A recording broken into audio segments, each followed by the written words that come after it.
Hey everyone. Hi, everyone. I am Kelly Baker. I'm the chair of the Williamson County Democratic Party, and you are joining us tonight with Run for Something. Tonight, we're going to speak with Ben Jones. He's the chair of our candidate recruitment committee. Hey, Ben, how are you doing tonight? I am doing well. I'm excited to be here and hope you're doing well too, Kelly. I'm doing great. Thanks for asking. So let's just get started with who are you, Ben? What is your background? Sure. My name is Ben. For those of y'all who don't know me, I have been helping out with the Williamson County Democratic Party off and on since 2015, and definitely a lot more since the 2016 election, when I feel like a lot of people got involved. Born and raised Williamson County resident, and really want to make a difference here.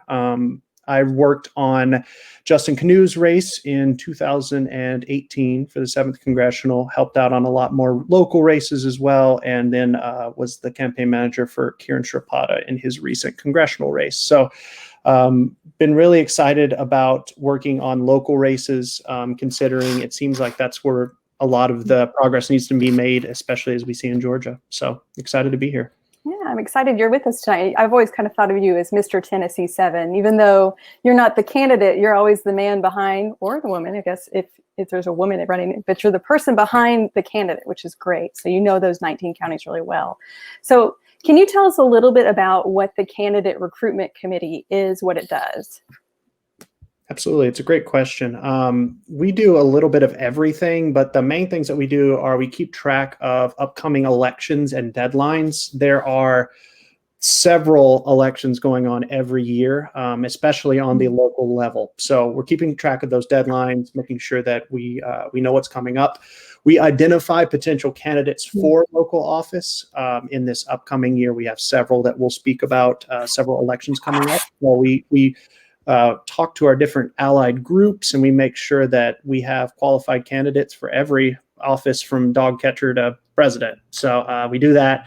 And then finally, once a candidate decides to run, we try to empower them by connecting them with field, financial, and comms assistance in their races. Yeah, I know that you guys have a pretty extensive spreadsheet going for each election and every position that's going to be on that ballot. So yeah, every organizer that you ever meet, they fall in love with G Suites or something similar to that. So there's always lots of spreadsheets involved. Yes. So first things first, if someone wants to run for office, what are their first steps? Sure. There are several kind of first steps. The thing that I always tell a potential candidate is to talk to your family and friends first. It's a major time sacrifice more than anything. There's going to be a lot of nights that if you're married with your spouse, you will have to come home late. You'll have to go to an event. I know that COVID has changed some of that, but I feel like it goes even further into people's hours because you're at home and you can do all these virtual things. You'll sometimes be doing a broadcast until 9 o'clock at night. So it's definitely a time commitment. You need to make sure your family first and then your friends are behind you.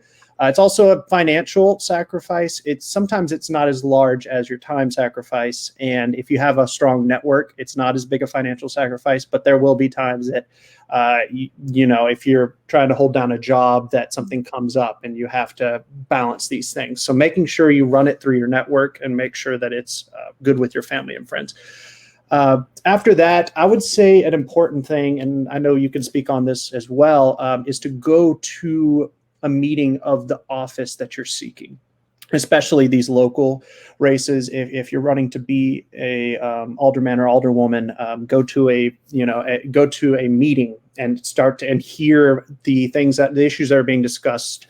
In addition to that, making sure that you can, if you're running for something local, you can get on a board as kind of a first step to really connect yourself. And I know you're going to speak on civic organizations like Rotary or Kiwanis or something of that nature, because it really puts you in connection with other dedicated people that are interested in these things. And then finally, like I just touched on, becoming involved in local civic groups. And I'll let you expand on this, Kelly, because of all your work. But just some examples being Williamson County Dems, the Rotaries, Indivisible, if you're into that's the progressive brand of politics. Moms Demand Action, PFLAG, Franklin Pride. Those are just a few, but there are lots of organizations that you can be involved in, and this will help you build up your network so that you can have strong people behind you. So, Kelly, I'd love to hear what you think about how Rotary has connected you. One of the things that I always tell people is that you need to first be involved in the community before you ask to represent them.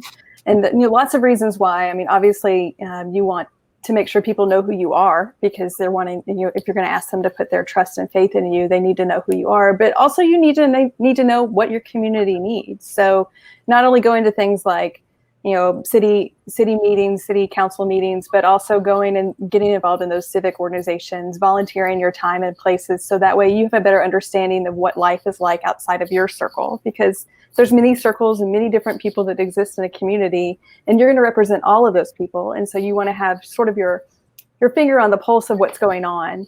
So it's not just about making connections, but it's also about growing your understanding. So for me, I'm part of a Rotary Club. So civic organizations are really important, like Rotaries, Lions, Kiwanis, but also there's, in our community, we have Second Harvest Food Banks and Habitats for Humanities and lots of different organizations that are helping people survive and thrive in our community. So making sure that you're in touch with those groups is, to me, the place that you really, after you talk to your family, really the place to start. Absolutely.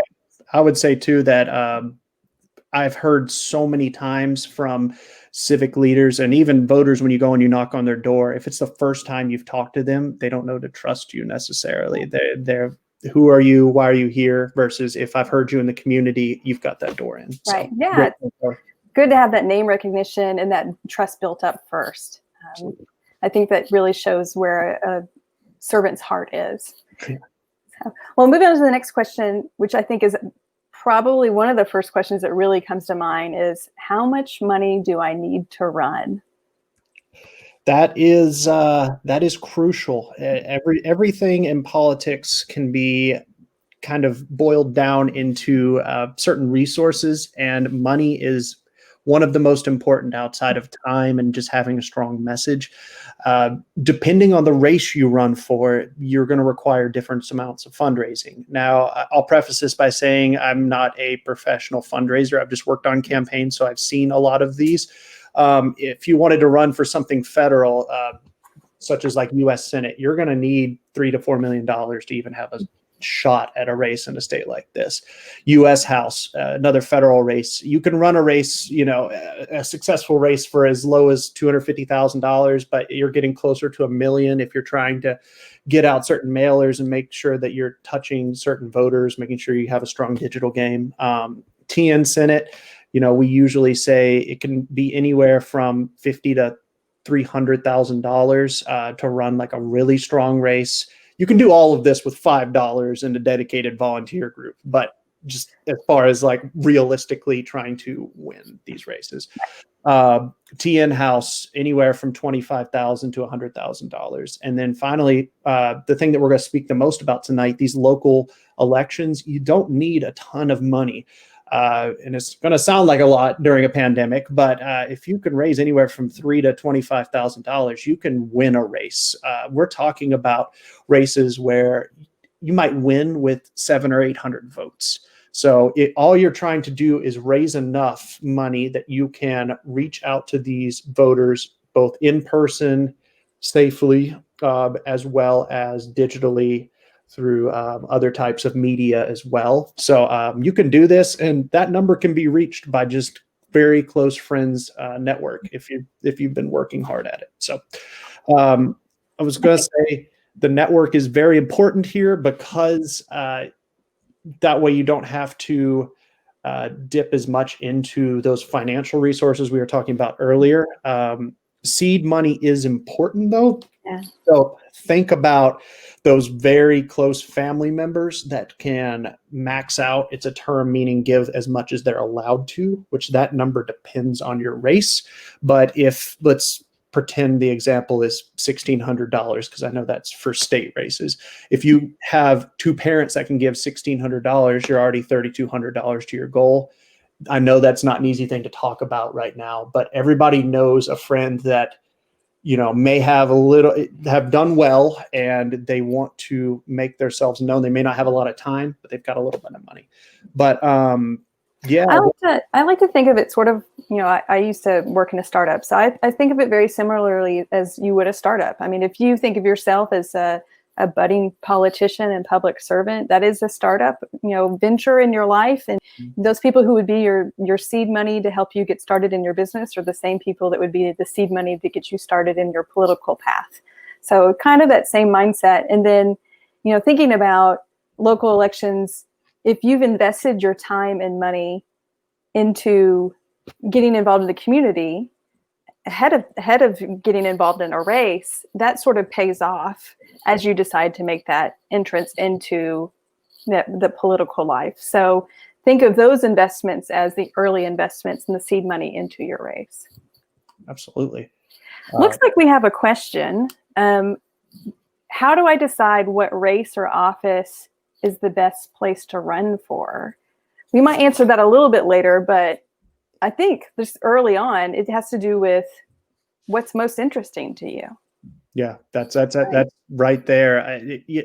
If you're talking about federal races, you're caring a lot more about. It's not that you don't care about education. Everybody cares about education, but you can address that much more at the state level. You're talking more about federal infrastructure. You're talking about healthcare, especially if you have an interest in healthcare. Yeah. Not to say you can't address these issues on every level, but there are more emphasis based on budget allocations of those.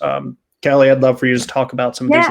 I can tell. So my mom serves as an alderman back home in my hometown at Arkansas, and has for 25 years. I remember very specifically what it was that got my mom involved. And it was because she lives on a busy road. It's a residential, and people would not respect the speed limits. And she wanted a speed bump put in, which didn't actually happen, which sounds a lot like something you'd see on a sitcom. It didn't actually happen, but because of her work and advocacy, she got appointed to a position whenever there was a vacancy, and then she's been reelected and reelected and reelected. And so it's literally things that are happening outside of your house that make you want to get involved. And that's what got my mom involved in city politics. So, I know it's a little anecdotal, but it's true. So, well, let's move on to the next question that we have, and we'll keeping it up with the sidebar questions here.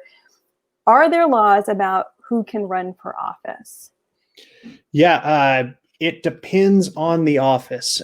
For any office that you're going to run for, you have to be a U.S. citizen, at least in Tennessee. You have to be a U.S. citizen. You have to be 18 years old. Now, most offices have a residency requirement. Oftentimes, you will need to have lived in an area for a year, sometimes a little bit less. But each specific office has different rules on that. In addition to those kind of baseline points, a good place to go is the Williamson County Election Commission. They have a great website, and they are very happy to answer your questions. But something that all people are going to need to do that run for any office, they will need to pull a petition to get signatures to be on the ballot. That also depends on the race. Oftentimes it's 25 valid signatures from voters in your district. So for instance, if you're running in Ward 5, I'm making up a ward, probably not a ward. Ward 5, you would need to get 25 signatures from 25 voters in that district and take it back. And typically you get a few more signatures than you need in order to make sure that there's nobody who's moved or is an invalid voter. Yeah, I think I typically recommend that you get double what's required. Yeah. Just to be they on give you space for it too. Yeah. And then finally, if you want to raise money, which anybody who is running for office should do this just to give themselves options, they need to file a treasurer's form, and that allows you to begin raising money as well. I know that different seats have different age requirements, and different seats also have different residency requirements. And if I recall correctly, which I encourage people to verify this information, but if I recall correctly, I think to run for state house, you have to be a resident of Tennessee for 3 years and lived in your district for 1 year or more. And, districts are about to get redrawn. I'm not sure how that all impacts it, but I do know that there's some additional residency requirements and age requirements. But it's the the lower we get down in that federal structure, the less age requirements tend to be there. Right. From what I've Once you get to U.S. Senate, you have to be 30, Right. and U.S. House, you have to be 25. But once you get to these local, like some are 21, I feel like some are even 18. I think some are 18. So Yeah. we Yeah. love the young people. We have a great Young Democrats chapter here in the county, and we had a fantastic young Democrat that ran for alderman just recently, and he did very well. So don't let age deter you. Even if you're not 18, we want you involved on campaigns, and we want to make sure you're ready when you're 18 so we could get you in. Well, and it's never, you're never too young to start getting involved in your community and, start your campaign, but start getting involved so people know who you are and building that trust. That's not limited by age. I have one more thing real quick, Kelly. I saw somebody mention a filing fee. I don't believe there's any office that requires a filing fee. I've never come across that. Once again, I would verify with the county party where you intend to run, or the county election commission where you intend to run. You have to get the petition signatures and fill out a treasurer's form, but there's no fee to do that, to my knowledge. So definitely. I think that would probably be unconstitutional. Right. But since I am technically an elected official, I've not paid any filing fees. I didn't do any fundraising for my state executive seat, so I didn't have to deal with the treasurer's form. I still do have to do a disclosure form once a year. So there's still paperwork to be involved. Okay, so moving on to the next question, does a person have to run as a Democrat or a Republican? Yeah, so we are the Williamson County Democratic Party, so that's a good question to ask. You do not. We, as a county party, support Democrats. We especially in any political, partisan race. So being a federal race, a state race, or even something as local as a county commission in Williamson County, because those are partisan races, as well as a few other positions in Williamson County, such as like sheriff and mayor. Those are technically partisan as well. So we will support you as long as you are a Democrat and are like a normal human being. But there are races that are completely nonpartisan, and we as the county party do not officially get involved in any nonpartisan races. However, if you come to us and say, I would like to have a forum as a nonpartisan person to hear your concerns, or I'd love to hear, things from different voters and different people that are important in your community, be happy to connect you. So we're definitely encouraging people that are like-minded to run, but we definitely overtly support when it's a partisan race, because we are the Williamson County Democratic Party. Kind of interesting little tidbit is that some of those constitutional elected seats, so like the county clerk or the tax assessor, the property assessor, those seats are actually partisan election, county elections, which is, that's conversation for another day, but interesting. Absolutely. So I'm going to give you this question, and then I'm going to go to the question from the audience. So what are some dates of upcoming elections and offices? Yeah, so this is an incomplete list, but this is a list of several of the elections coming up. If you are interested in running for either Spring Hill mayor or for their local commission, that election deadline is coming up. You would have to file by the 21st of January. So if you're interested, please contact us ASAP. You can contact the county party, or you can contact me as well. I will put my contact information in the chat later on, but that's coming up. So definitely be on the lookout. 3 of those seats are mostly in Williamson County, and 1 is in Murray County. We have a great chair in Murray County named Kendall, and she would be happy to connect you there if you're interested in running. In addition to those, I'll briefly say the Brentwood County Commission is the deadline for that is in February. So if you're interested in that, you need to start thinking about that soon. That one is an at-large race, so it's just I believe it's the top 3 vote getters get in.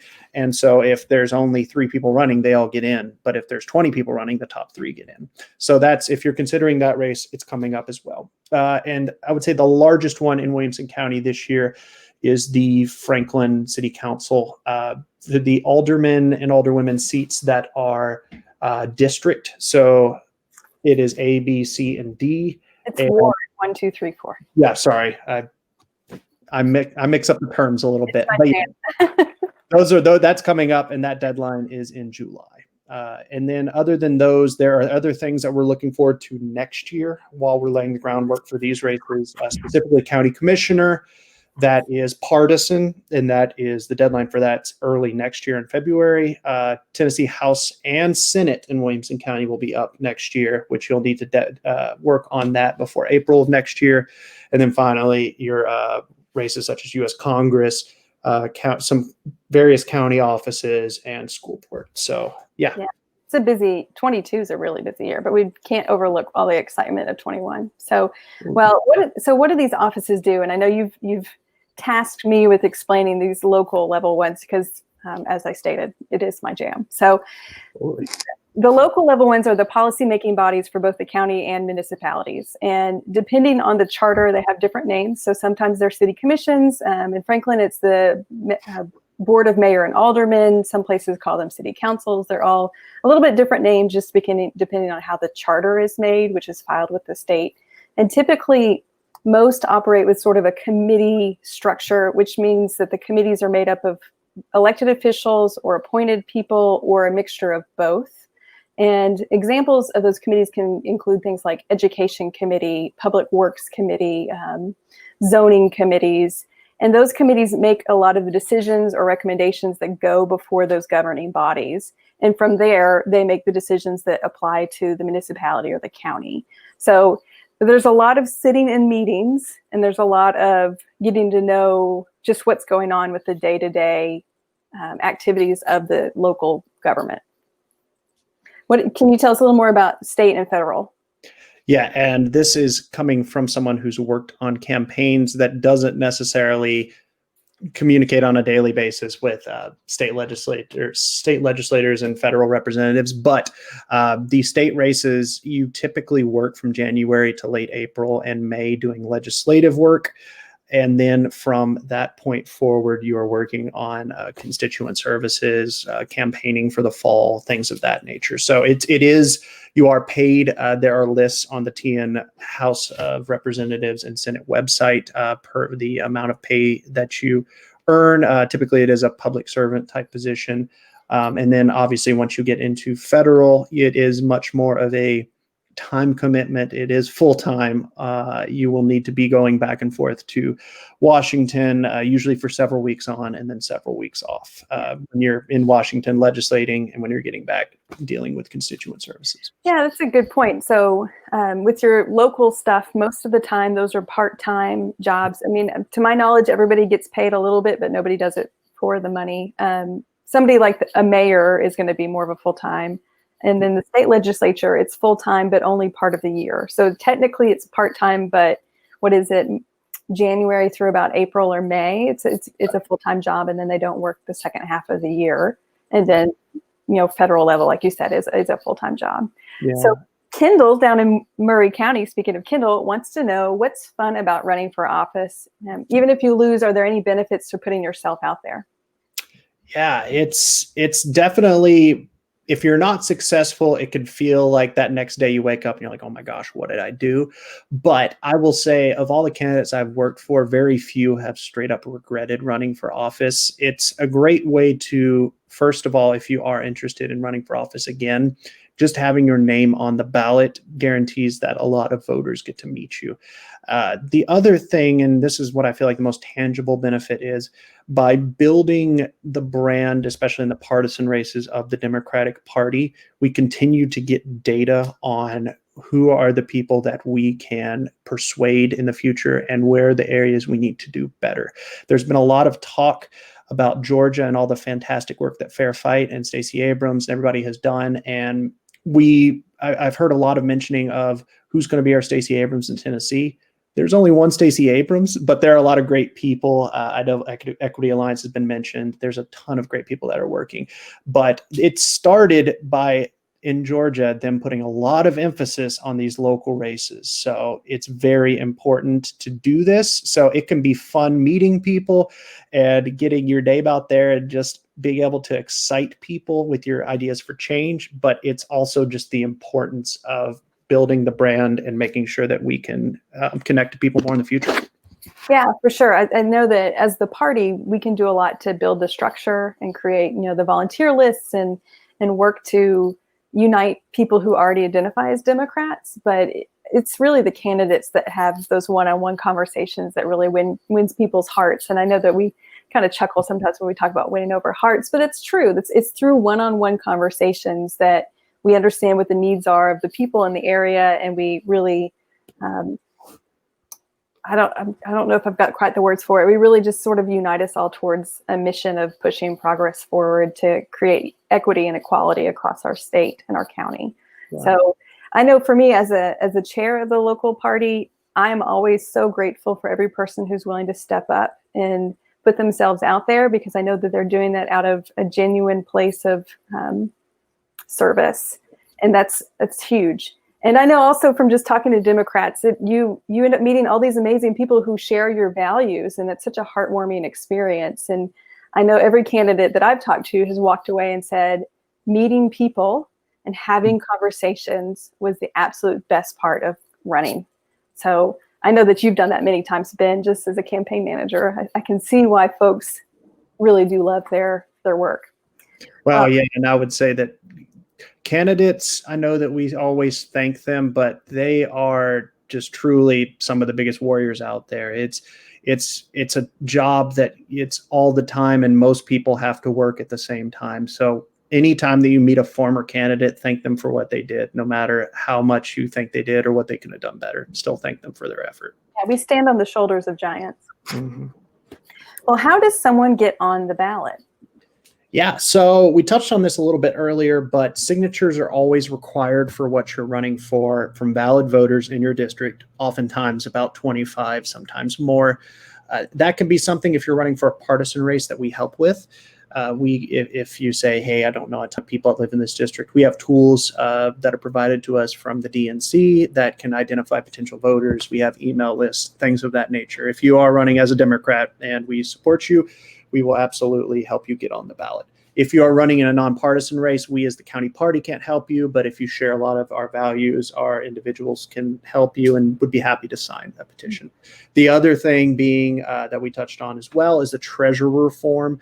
That is very important so that you can start raising money. You can get the treasurer form well before you pull the petition. I know on several of our past races, we began raising money before the petition was even available to start getting the signatures. So I'm sorry about the seizure of lights going on behind me. I don't know. Well, so can someone serve as their own treasurer, and would you recommend that?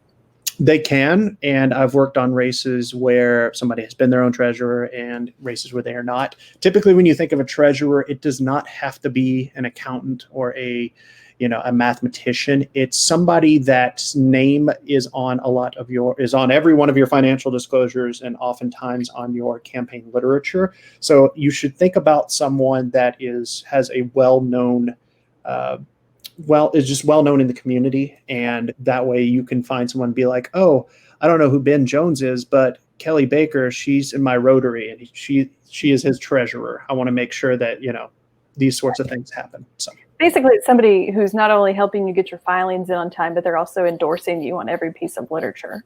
And if you find a treasurer too that is a good voice in the community but doesn't like doing the forms and everything, they have to sign off on it, but you can have someone prepare that, and as long as they review it and make sure it's accurate, that's all they have to do. Yeah, it's good. And that might be where somebody who's good at math comes into play. Correct. Well, is there training?